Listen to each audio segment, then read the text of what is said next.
Welcome to GK solution. இன்றைய video இதன் முந்தைய வீடியோவோட தொடர்ச்சி.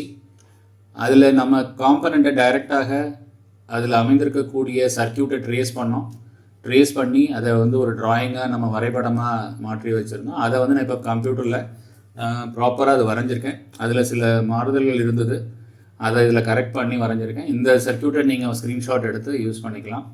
இது வந்து ஒரு ஐஎஃப்பி மாடலோட சர்க்கியூட்டை நான் அப்படியே வரைஞ்சிருக்கேன். ஸோ இப்போ இதில் வந்து இருக்கக்கூடிய காம்பனண்ட்டை நம்ம சிறிது விளக்கம் பார்த்துட்டு அந்த காம்பனண்ட்டை டைரெக்டாக ஒரு ஃபோட்டோ பிக்சர் பார்த்துடலாம்.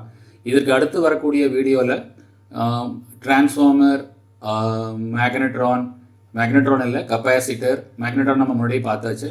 ஸோ டிரான்ஸ்ஃபார்மர், கப்பாசிட்டர், டயோடு இதெல்லாம் நம்ம ஃபங்க்ஷன் டெஸ்ட் பண்ணலாம். புரியுதுங்களா? இது ஃபங்க்ஷன் டெஸ்ட் பண்ணலாம். அண்டு கோல்டு டெஸ்ட், மல்டிமீட்டர்லேருந்து எப்படி நம்ம கோல்டு டெஸ்ட் பண்ணுறது அப்படிங்கிறத பற்றியும் பார்க்கலாம். இது அடுத்த வீடியோவில் இது மூணையும் பார்க்க போகிறோம். நம்ம ஒரு டிரான்ஸ்ஃபார்மரில் நம்ம வோல்டேஜ் கொடுத்து எவ்வளோ வோல்டேஜ் மேக்ஸிமம் வருது அப்படிங்கிறத பார்க்க போகிறோம். அதுக்கு இது தயாரித்து வச்சுக்கணும், ஒரு செட்டப் தயார் பண்ணி வச்சுக்கணும். அதையும் நான் சொல்லித்தரேன் எப்படி பண்ணணுன்ட்டு. ரொம்ப சிம்பிள், ரொம்ப எக்ஸ்பென்சிவ் கிடையாது. ஸோ அதை வந்து நம்ம செஞ்சு வச்சிட்டோம்னா நம்ம ஆக்சுவலாக எவ்வளோ வோல்டேஜ் வருதுங்கிறத டைரெக்டாக மெஷர் பண்ணலாம். அது மட்டும் இல்லை, இந்த டபுளர் சர்க்கியூட் டபுளிங் ஆகுதாங்கிறத பற்றியும் நம்ம வந்து ஃபங்க்ஷன் டெஸ்ட் பண்ணலாம். ஓகே. ஸோ இப்போ நம்ம இதில் வந்து எப்படி இந்த சர்க்கியூட் அமைந்திருக்குன்னு பாருங்கள். ஏசி ப்ளக்கில் வந்து 3 பின்னு ப்ளக்கு, அதில் ஒரு பின்னு வந்து எர்த்து பண்ணியிருக்காங்க. அது வந்து சேசிஸில் பண்ணிவிடுவாங்க. மிச்சம் இருக்கக்கூடிய 2, ஒன்று ஃபேஸு, ஒன்று நியூட்ரல். இது எப்படி வேணால் நீங்கள் வச்சுக்கலாம். இதில் நம்ம வந்து மேலே இருக்கிறத ஃபேஸ்னு வச்சுக்கோம், கீழே இருக்கிறத நியூட்ரல்னு வச்சுக்கலாம். ஸோ ஃபேஸ் வந்து என்ன பண்ணியிருக்காங்கன்னா ஒரு ஃபியூஸில் கொடுத்துருக்குறாங்க. இப்போ இந்த ஃபியூஸ் எப்படி இருக்குன்னு பாருங்கள். இதை போல் அமைஞ்சிருக்கும். இதை நம்ம நேற்று பார்த்தோம். டைரெக்டாக ஃபியூஸில் தான் அந்த ஒயரை டைரெக்டாக கனெக்ட் பண்ணியிருப்பாங்க. அதுக்கு முன்னாடி எந்த சுவிட்சஸும் இருக்காது. அதே மாதிரி இன்னொரு எண்டு பார்த்தீங்கன்னா ஒரு தெர்மல் சுவிட்சில் கனெக்ட் பண்ணியிருக்காங்க. தெர்மல் சுவிட்ச் இதை போல் அமைஞ்சிருக்கும். இது வந்து சில நேரங்களில் இது 2 இருக்கும். இங்கே ஒன்று கொடுத்துருப்பாங்க, மேலே ஒன்று கொடுத்துருப்பாங்க, இல்லை சீரீஸ்லேயே 2 கொடுப்பாங்க. இது வந்து கேவிட்டியில் ஒன்றும் மேக்னட்ரானில் ஒன்றும். பட் இந்த ஐஎஃப்பி மாடலில் கேவிட்டியில் மட்டும்தான் இருக்கிறத நம்ம பார்த்தோம். அதனால நம்ம அதை மட்டும் போட்டிருக்கோம். ஸோ அப்போ இந்த 2 லைன்லேருந்தும் நமக்கு ஃபேஸ் உள்ளே வந்துடுது. இது 2ல் ஃபியூஸ் போனாலும் சரி, அல்லது தெர்மல் சுவிட்ச் போச்சுன்னா கூல் ஆன உடனே மறுபடியும் ஆன் ஆகிடும். ஃபியூஸ் போச்சுன்னா நீங்கள் திருப்பி மாற்றணும். புரியுதுங்களா? ஸோ இப்போ 2க்கும் டிஃப்ரென்ஸ் இருக்குது. தெர்மல் சுவிட்ச் கொஞ்சம் கொஞ்சமாக டெம்பரேச்சரில் வரும். சடன் கரண்ட் சர்ஜ் இருந்ததுன்னா ஃபியூஸ் போய்டும். ஸோ இதுக்காக தான் 2 கொடுத்துருக்குறாங்க ப்ரொடெக்ஷனுக்கு. சரிங்க. இப்போ ஃபியூஸ்லேருந்து நம்ம ட்ரேஸ் பண்ணலாம். ஃபியூஸ்க்கு அப்புறம் 2 ஒயர் டைரெக்டாக டிஜிட்டல் கண்ட்ரோல் போர்டு, நம்ம ஃப்ரண்ட்டில் இருக்கக்கூடிய பேனல் போர்டுக்கு பிசிபிக்கு ஒரு டிரான்ஸ்ஃபார்மர் மூலியமாக லோ வோல்டேஜ் ஆக்கி அதில் உள்ள சர்க்கியூட்டுக்கு லோ வோல்டேஜ் கொடுத்துருப்பாங்க. இப்போ வரக்கூடிய மாடல்லாம் இந்த டிரான்ஸ்ஃபார்மர் எடுத்துகிட்டு எஸ்எம்பிஎஸ் போட்டிருக்காங்க. இது பழைய மாடலுங்கிறதுனால இதில் சின்ன டிரான்ஸ்ஃபார்மர் ஒன்று போட்டிருக்கிறாங்க. அதுலேருந்து நம்ம வோல்டேஜ் 5 வோல்டேஜ், 3.2, 12 வோல்டேஜ் ரிலே ஆப்ரேஷனுக்குலாம் அதுக்கு தகுந்த மாதிரி வோல்டேஜஸ் இதிலேருந்து எடுத்திருப்பாங்க. இது நம்ம இன்னும் இப்போ வரப்போகிற வீடியோவில் ஒரு தரம் இதை பற்றி டீட்டெயிலாக கூட நம்ம வந்து சர்க்கியூட்டை நான் எக்ஸ்பிளைன் பண்ணுறேன். ஓகேங்க. இப்போ இந்த பிசிபிக்கு பவர் சப்ளை நம்ம கொடுத்தாச்சு. அப்போ நீங்கள் ப்ளக்கு போட்ட உடனே ஃபியூஸும் தெர்மல் சுவிட்சும் நல்லா இருந்தால் இந்த பேனல் உங்களுக்கு அதில் இருக்கக்கூடிய டிஜிட்டல் டிஸ்பிளே ஆன் ஆகிடும். புரியுதுங்களா? ஸோ இப்போ இந்த பேனலில் வந்து மெயினாக நமக்கு என்ன இருக்குன்னா 3 ரிலே இருக்குது. புரியுதுங்களா? இது மெயின் ரிலே, கிரில் ரிலே, விபிசிங்கிறது அதில் வந்து விபிசி நோட் பண்ணியிருக்காங்க. இது ஆக்சுவலாக பார்த்தா மைக்ரோவேவ் ஓவன். ஓகேங்களா? மைக்ரோவேவ் ஓவனோட ரிலே. இதுன்னு ஒன்று கன்வெக்ஷன் ரிலேயும் இருக்குது. கன்வெக்ஷன் ரிலே இந்த மாடலில் இல்லாதனால நாம் அதை காமிக்கலை. ஸோ இதில் வந்து மெயின் கிரில், இதில் எப்படி வேணாலும் மெயின் கண்டிப்பாக ஆன் பண்ணி தான் ஆகணும். நீங்கள் ஆன் பண்ண உடனே எல்லாம் ஓகேன்னா மெயின் ஆன் ஆகிடும். அதுக்கப்புறம் கிரில்லோ அல்லது மைக்ரோவேவ் ஓவனோ நீங்கள் செலெக்ஷன் பொறுத்து இருக்குது, இல்லை 2ஐயும் சேர்த்து கூட ஆன் பண்ணிக்கலாம். புரியுதுங்களா? So okay. இதுக்கப்புறம் எப்படி கனெக்ஷன் இருக்குதுன்னு பார்க்கலாம். இந்த ஃபியூஸுக்கு அப்புறம் டைரெக்டாக லேம்புக்கு ஒரு லைன் போயிடுது. ஆனால் லேம்புக்கு ஒரு லைன் போய் நேராக இந்த மெயின் சுவிட்சுக்கு அப்புறம் வந்து கனெக்ட் பண்ணியிருக்காங்க. அப்போ எப்போல்லாம் மெயின் சுவிட்ச் ஆன் ஆகுதோ அப்போ தான் லேம்ப் ஆன் ஆகும். புரியுதுங்களா? ஸோ அப்போ இதை போல் ஆன் ஆகும். அது மட்டும் இல்லை, மேலே இருக்கக்கூடிய அதுக்கு அந்த லைன் கண்டினியூஸாக பார்க்கையில் ஒரு ப்ரைமரி சுவிட்ச் கொடுத்துருக்காங்க. ப்ரைமரி சுவிட்ச் இதை போல் அமைஞ்சிருக்கும். இது பாருங்கள், நார்மல் ஓப்பனில் கொடுத்துருக்கோம். இந்த படத்தில் பார்த்தாலே தெரியுது. நீங்கள் கொஞ்சம் ஜூம் பண்ணி பாருங்கள். நார்மல் ஓப்பனில் இது கொடுத்துருக்கு. ஓகே. இந்த சிம்பிள் வந்து நார்மல் ஓப்பன் சிம்பிள். இந்த சுவிட்சோட சிம்பிள் இது வந்து ஒரு லேட்ச் சுவிட்சுன்னு சொல்லுவாங்க. இது வந்து ப்ரைமரி சுவிட்சுன்னு சொல்கிறது, இல்லை டாப் சுவிட்சுன்னு சொல்கிறது. அந்த டோரில் இருக்கக்கூடிய டோரில் 3 சுவிட்ச் இருக்கிறத பார்த்தோம். டாப் சுவிட்ச் இது. பாட்டம் சுவிட்சு, மிடில் சுவிட்சை பற்றி நம்ம இன்னும் பார்க்கலாம், சிறிது நேரத்தில் பார்க்கலாம். ஸோ இப்போ இதுக்கப்புறம் என்ன ஆகுதுன்னா இந்த லேம்ப் வருது. லேம்ப் எப்படி இருக்குது பாருங்கள், இதை போல் லேம்ப் இருக்கும். இதில் கேவிட்டிக்குள்ளே நம்ம என்ன பொருள் வச்சுருக்கோம், அதாவது ஒர்க் பண்ணும் பொழுது மைக்ரோவேவன் உற்பத்தி ஆகும் பொழுதோ கிரில் ஆன் ஆகும் பொழுதோ உள்ளுக்குள்ளே லேம்ப் இருக்கும். ஸோ நம்ம உள்ளே இருக்கக்கூடிய பண்டங்கள் நம்ம சாப்பாட்டு பொருள் வைக்கிறத நம்ம பார்க்கலாம், அது குக் ஆகிறத கூட பார்க்கலாம். ஓகேங்களா, அதுக்காக லேம்ப் கொடுத்துருக்குறாங்க. இந்த லேம்ப் வந்து ரன்னிங் வந்து மட்டும்தான் இருக்கும்.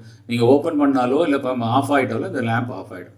ஓகே, ஸோ அதுக்கப்புறம் ஃபேன் மோட்டர் கொடுத்துருக்குறாங்க. ஃபேன் மோட்டர் எதுக்குன்னா இந்த மேக்னட்ரானை கூல் பண்ணுறதுக்கு, இந்த மேக்னட்ரானை குளுமைப்படுத்துவதற்காக ஒரு ஃபேன் கொடுத்துருக்குறாங்க.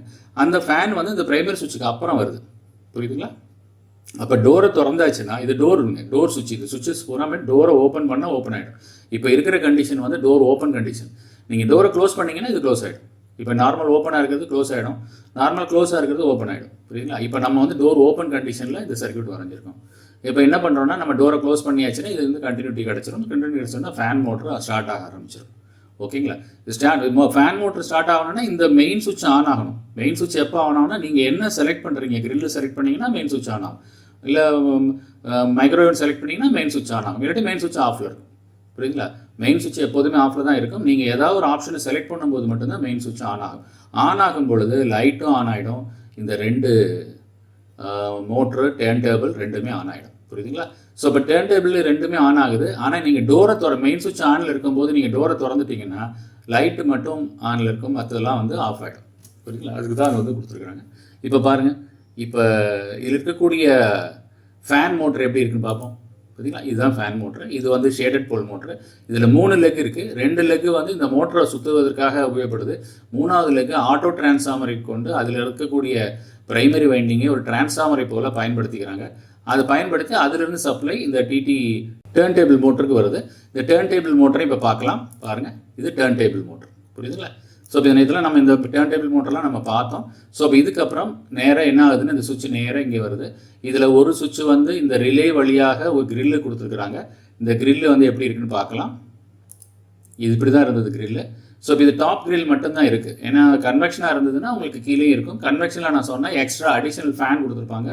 அது வந்து உள்ளுக்குள்ள ஏர் சர்க்குலேஷன் அதிகப்படுத்தும். கேவிட்டியில் நார்மலாக ஏர் இருக்காது. பட் இதில் வந்து கன்வெக்ஷன் மாடலில் ஏர் சர்க்குலேஷன் இருக்கிறதுனால யூனிஃபார்மாக இருக்கும். இதில் கிரில் மாடலில் மேலே டாப்பில் மட்டும்தான் ஹீட் ஆகும், சென்டரில் இருக்கிற போர்ஷன் ஹீட் ஆகாது, வெப்பம் கம்மியாக இருக்கும். ஓகேங்களா? ஸோ இது வந்து கிரில்லு. இப்போ கிரில்லை ஆன் பண்ணணும்னா இந்த ரிலே ஆன் பண்ணால் போதும். நீங்கள் செலெக்ஷன் பண்ணிட்டீங்கன்னா கிரில்லோட ரிலே ஆன் ஆகும். ரிலே ஆன் ஆச்சுன்னா கிரில் ஆன் ஆகிடும். அதே மாதிரி இந்த சுவிட்ச் பாருங்கள் எப்படி இருக்குன்னு. இது வந்து நார்மல் ஓப்பனில் கொடுத்துருக்குறாங்க, சாரி நார்மல் க்ளோஸில் கொடுத்துருக்குறாங்க. ஓகேங்களா? நார்மல் க்ளோஸில் கொடுத்துருக்குறாங்க. அப்போ என்னென்னா டோரை நீங்கள் சாத்துனீங்கன்னா இது ஓப்பன் ஆகிடும்.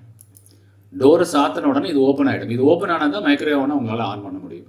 அதற்காக தான் இதை கொடுத்துருக்குறாங்க. இது ஒரு மானிட்டர் சுவிட்ச். இது இதில் என்னன்னா இந்த மைக்ரோவேவனில் எந்த காரணத்தை கொண்டும் நமக்கு வந்து அதாவது ஆஃப் பண்ணதுக்கு அப்புறம் அதில் சார்ஜஸ் எதுவும் இருக்கக்கூடாதுங்கிறதுனால கொடுத்துருக்குறாங்க. அதுக்காக டோரை ஓப்பன் பண்ணிட்டீங்கன்னா மைக்ரோவேவன் டிரான்ஸ்ஃபார்மர் வந்து டிஸ்சார்ஜ் ஆகிடும், ஆஃப் ஆகிடும். புரியுதுங்களா? ஸோ அதனால கொடுத்துருக்குறாங்க. இதில் வந்து என்ன பண்ணியிருக்கோன்னா இந்த மைக்ரோவேவன் வேணும்னா இந்த ரிலே ஆன் ஆகும். நீங்கள் செலக்டரில் வந்து மைக்ரோவேவனை ஆன் பண்ணிங்கன்னா உங்களுக்கு இந்த விபிசிங்கிற ரிலே ஆன் ஆகி இந்த ரிலே ஆன் ஆகிடும். இது ரிலே ஆன் ஆகி இதில் வந்து நமக்கு இந்த டிரான்ஸ்ஃபார்மர் வேலை செய்ய ஆரம்பிச்சிடும். டிரான்ஸ்ஃபார்மரோட ப்ரைமரி கிடச்சிடும். இவ்வளோதாங்க, ரொம்ப ரொம்ப சிம்பிள். டிரான்ஸ்ஃபார்மர் எப்படி இருக்குது பாருங்கள், இதுதான் டிரான்ஸ்ஃபார்மர். ஓகேங்களா? ஓகே, இப்போ டிரான்ஸ்ஃபார்மர் பார்த்தாச்சு, ரிலே பார்த்தாச்சு. ரிலே எப்படி இருக்குன்னு பார்த்தீங்களா? ரிலே இதே போல் அமைஞ்சிருக்கும். கீழே வந்து 220 வோல்ட் அதோட காயில் வைண்டிங் கொடுத்துருக்குறாங்க. மேலே கான்டாக்டரோட நார்மல் க்ளோஸ் அந்த மாதிரி. இது வந்து எப்படின்னா ஒரு நார்மல் ஓப்பனில் இருக்கும். ரிலே எனர்ஜைஸ் ஆகும்போது இது க்ளோஸ் ஆகி நமக்கு இது வழியாக சர்க்யூட் கிடைக்கும். ஓகே, இது 3 ரிலேயும் ஒரே மாதிரி தான் இருக்கும், அதனால் நான் காமிக்கல. இந்த சுவிட்ச் எப்படி இருக்கு பாருங்கள். இது நார்மல் இது என்ன பண்ணியிருக்காங்க, நார்மல் ஓப்பனில் கொடுத்துருக்குறாங்க. ஓகேங்களா? நார்மல் ஓப்பனில் கனெக்ஷன் இருக்குது.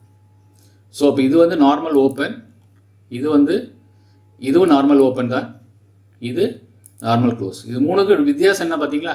இது பாருங்கள், கீழே இருக்குது, 2 கனெக்டரும் கீழே இருக்குது, இந்த கனெக்டர் மேலே இருக்குது. இதுதான் இதோட முக்கியம். இப்போ நம்ம லேம்ப்பு எல்லாமே நம்ம பார்க்கலாம். பாருங்கள், ஃபேன் மோட்டர்,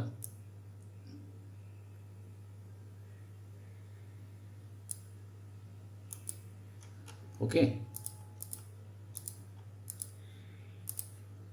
ஓகே. இப்போ டிரான்ஸ்ஃபார்மர் நம்ம பார்த்தாச்சு. இப்போ டிரான்ஸ்ஃபார்மருக்கு அப்புறம் 2 வைண்டிங் இருக்குது செகண்டரியில். ஒரு வைண்டிங் வந்து ஃபிலமெண்ட்டுக்காக வரக்கூடிய லோ வோல்டேஜ் வைண்டிங், இந்த வைண்டிங்லேருந்து நமக்கு மேக்னட்ரானுக்கு வருது. மேக்னட்ரான் எப்படி இருக்குங்கிறத நம்ம நேற்று பார்த்தோம். இதை ஓப்பன் பண்ணி கட் பண்ணி கூட நம்ம போன வீடியோவில் முந்தைய வீடியோவில் நம்ம டீட்டெயிலாக பார்த்துருக்கோம். ஓகேங்களா? ஸோ இப்போ இதில் இருக்கக்கூடிய ஆனோட் பார்த்தீங்கன்னா நேராக சேசிஸில் எடுத்து பண்ணியிருக்காங்க. அதை போல் ப்ரைமரியில் மெயின் வைண்டிங்கில் இருக்கக்கூடிய செகண்டரி வைண்டிங்கில் ஒரு எண்டு வந்து சேசிஸ் பண்ணியிருக்காங்க. அப்போ இது ரெண்டும் நம்ம இது வழியாக இதுக்கு சர்க்யூட் க்ளோஸ் ஆகிடும். ஓகேங்களா? இப்போ இதிலேருந்து ஒரு ஃபியூஸ் வந்திருக்கு. ஃபியூஸ் எப்படி இருக்குது பாருங்கள். இது ஹை வோல்டேஜ் ஃபியூஸுங்க. இதை பற்றி நம்ம டீட்டெயிலாக பார்க்கலாம். இந்த ஃபியூஸ் எப்படி வேலை செய்யுது. இது நார்மல் ஃபியூஸ் கிடையாது, ஹை வோல்டேஜ் ஃபியூஸு, 6000 வோல்ட் உள்ள தாங்கக்கூடிய ஃபியூஸ். ஓகே. ஸோ அப்போ இதுக்கு மேலே வந்து நம்ம என்ன ஆகுதுன்னா ஒரு கெப்பாசிட்டர் ஆட் பண்ணியிருக்காங்க. கெப்பாசிட்டர் எப்படி இருக்குது பாருங்கள். இதை போல் அமைந்திருக்கும். இதை பற்றி டீட்டெயிலாக பார்க்கலாம். இந்த கெப்பாசிட்டருக்கு உள்ளேயே இந்த ரெசிஸ்டன்ஸ் இருக்கும். இதை நான் ரெசிஸ்டன்ஸ் தனியாக காமிக்கல, ஏன்னா வெளியில் தெரியாது. இது உள்ளேயே வந்து ஒரு 10 meg ரெசிஸ்டன்ஸ் கொடுத்துருப்பாங்க. 1 megன்னு நினைக்கிறேன். அது ஆக்சுவலாக எவ்வளோ இருக்குன்னு தெரியல. பட் ஆனால் இந்த ரெசிஸ்டன்ஸ் எதுக்காகனா நீங்கள் ஆஃப் பண்ணதுக்கப்புறம் இந்த கெப்பாசிட்டர் இருக்கக்கூடிய சார்ஜ் இது வழியாக டிஸ்சார்ஜ் ஆகிடும். அதற்காக இது இன்டர்னலாக கொடுத்துருக்காங்க. நீங்கள் டச் பண்ணுறதா இருந்தால் ஒரு 10K ரெசிஸ்டன்ஸை போட்டு நீங்கள் ஷார்ட் பண்ணி அதை டிஸ்சார்ஜ் பண்ணிவிட்டு நீங்கள் ஸ்டார்ட் பண்ணலாம். டேரெக்டாக ஷார்ட் பண்ணாதீங்க, கெப்பாசிட்டர் கெட்டு போயிடும். அதனால் ஒரு 10K ரெசிஸ்டன்ஸ் 2 watt ரெசிஸ்டன்ஸை வச்சு ஷார்ட் பண்ணிக்கிங்க. இதெல்லாம் நான் கெப்பாசிட்டரை பற்றி பார்க்கல, உங்களுக்கு காமிக்கிறேன். அதுக்கப்புறம் ஒரு டயோடு. இந்த டயோடும் ஹை வோல்டேஜ் டயோடுங்க. நார்மலாக நீங்கள் மல்டிமீட்டரில் இந்த டயோடை செக் பண்ண முடியாது. இது எப்படி செக் பண்ணணுங்கிறத சொல்கிறேன். இதை போல் அமைந்திருக்கும். இதில் என்ன பண்ணியிருப்பாங்கன்னா ஒரு எண்டை வந்து இங்கே கனெக்ட் பண்ணியிருக்காங்க, இன்னொரு எண்டை சேசிஸ் எடுத்து பண்ணியிருக்காங்க. புரியுதுங்களா? ஸோ இப்போ இது வந்து எப்படி நம்ம செய்கிறாங்கங்கிறத நம்ம பார்க்கலாம். ஓகே. இந்த டயோடை வந்து நம்ம எப்படி வந்து கோல்டு டெஸ்ட் பண்ணுறது அப்படிங்கிறத பற்றியும் பார்க்கலாம். ஓகேங்களா? ஸோ இப்போ நம்ம ஆல்மோஸ்ட் வந்து இந்த சர்க்யூட்டில் அனைத்து பாகங்களும் நம்ம பார்த்துட்டோம். எல்லா பாகங்களையும் நான் மறுபடியும் ஒரு தடவை ஆன் பண்ணி காமிக்கிறேன். பாருங்கள். ஃபியூஸு, தெர்மல் சுவிட்சு, ப்ரைமரி சுவிட்ச், இது வந்து ரிலே, இது லேம்ப்பு, ஃபேன் மோட்டர்,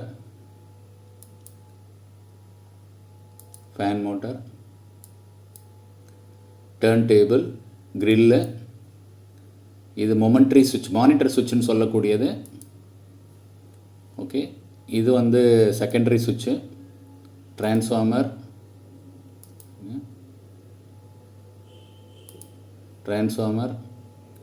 இது ஃபியூஸு, இது கெப்பாசிட்டர்,